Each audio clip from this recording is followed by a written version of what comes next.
بسم اللہ الرحمن الرحیم۔ حضرت عبادہ بن صامت رضی اللہ تعالی عنہ رسول اللہ صلی اللہ علیہ وسلم سے روایت کرتے ہیں، آپ صلی اللہ علیہ وسلم نے فرمایا، میں نے تمہیں دجال کے متعلق حدیث بیان کی، حتیٰ کہ مجھے اندیشہ ہوا کہ تم نہیں سمجھ سکے ہو۔ بے شک مسیح دجال چھوٹے قد کا ہے، اس کے دونوں پاؤں میں اس کے معمول سے زیادہ کشادگی ہوگی، بال گھنگھرالے، کانا ہوگا، آنکھ غائب ہوگی، اس کی دوسری آنکھ بلند ہوگی نہ دھنسی ہوگی۔ اگر پھر بھی تمہیں مغالطہ ہو جائے تو جان لو کہ تمہارا رب کانا نہیں۔ مشکوٰۃ المصابیح حدیث نمبر 5485۔ حضرت ابو عبیدہ بن جراح رضی اللہ تعالی عنہ بیان کرتے ہیں، میں نے رسول اللہ صلی اللہ علیہ وسلم کو فرماتے ہوئے سنا، نوح علیہ السلام کے بعد ہر نبی نے اپنی قوم کو دجال سے ڈرایا ہے، اور میں تمہیں اس سے ڈراتا ہوں۔ اور آپ صلی اللہ علیہ وسلم نے ہمیں اس کا تعارف کرایا، فرمایا، ان قریب کوئی جس نے مجھے دیکھا یا میرا کلام سنا ہے اسے پا لے گا۔ انہوں نے عرض کیا، اللہ کے رسول، اس وقت ہمارے دل کیسے ہوں گے؟ آپ صلی اللہ علیہ وسلم نے فرمایا، جیسے آج ہے یا اس سے بہتر۔ مشکوٰۃ المصابیح حدیث نمبر 5486۔ حضرت عمران بن حسین رضی اللہ تعالی عنہ بیان کرتے ہیں، رسول اللہ صلی اللہ علیہ وسلم نے فرمایا، جو شخص دجال کے متعلق سنے تو وہ اس سے دور رہے۔ اللہ کی قسم، آدمی اس کے پاس آئے گا جو خود کو مومن سمجھتا ہوگا، لیکن جن شبہات کے ساتھ دجال بھیجا جائے گا وہ ان کی وجہ سے اس کی اتباع کرے گا۔ مشکوٰۃ المصابیح حدیث نمبر 5488۔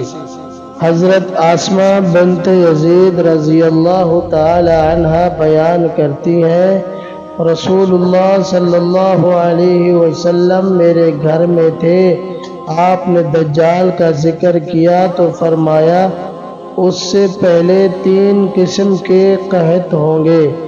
ایک قحط یہ ہوگا کہ اس میں آسمان تہائی بارش روک لے گا، زمین اپنی تہائی نباتات روک لے گی۔ دوسرے میں یہ ہوگا کہ آسمان اپنی 2/3 بارش روک لے گا، زمین اپنی 2/3 نباتات روک لے گی۔ اور تیسرے میں آسمان اپنی ساری بارش روک لے گا اور زمین اپنی تمام نباتات روک لے گی۔ جو پاؤں میں سے کوئی کھر والا باقی بچے گا نہ کوئی کچلی والا، سب ہلاک ہو جائیں گے۔ اس کا سب سے شدید فتنہ یہ ہوگا کہ وہ عربی کے پاس آئے گا تو کہے گا، مجھے بتاؤ، اگر میں تمہارے اونٹ کو زندہ کر دوں تو کیا تجھے یقین نہیں آئے گا کہ میں تمہارا رب ہوں؟ وہ کہے گا، کیوں نہیں؟ شیطان اس کے لیے اس کے اونٹ کی صورت اختیار کر لے گا تو اس کے تھن بہترین ہو جائیں گے اور اس کی کوہان بہت بڑی ہو جائے گی۔ فرمایا، وہ دجال دوسرے آدمی کے پاس آئے گا جس کا بھائی اور والد وفات پا چکے ہوں گے، تو وہ اسے کہے گا، مجھے بتاؤ، اگر میں تمہارے لیے تمہارے والد اور تمہارے بھائی کو زندہ کر دوں تو کیا تجھے یقین نہیں ہوگا کہ میں تمہارا رب ہوں؟ وہ کہے گا، کیوں نہیں؟ شیطان اس کے لیے اس کے والد اور اس کے بھائی کی صورت اختیار کر لے گا۔ آسمہ رضی اللہ تعالی عنہا بیان کرتی ہیں، رسول اللہ صلی اللہ علیہ وسلم اپنی کسی ضرورت کی خاطر تشریف لے گئے، پھر واپس آ گئے اور لوگ آپ کے بیان کردہ فرمان میں فکر و غم کی کیفیت میں تھے۔ بیان کرتی ہیں، آپ صلی اللہ علیہ وسلم نے دروازے کی دہلیز پکڑ کر فرمایا، آسمہ کیا حال ہے؟ میں نے عرض کیا اللہ کے رسول، آپ نے دجال کے ذکر سے ہمارے دل نکال کر رکھ دیے۔ آپ صلی اللہ علیہ وسلم نے فرمایا، اگر وہ میری زندگی میں نکل آیا تو میں اس کا مقابلہ کروں گا، ورنہ میرا رب ہر مومن پر میرا خلیفہ ہے۔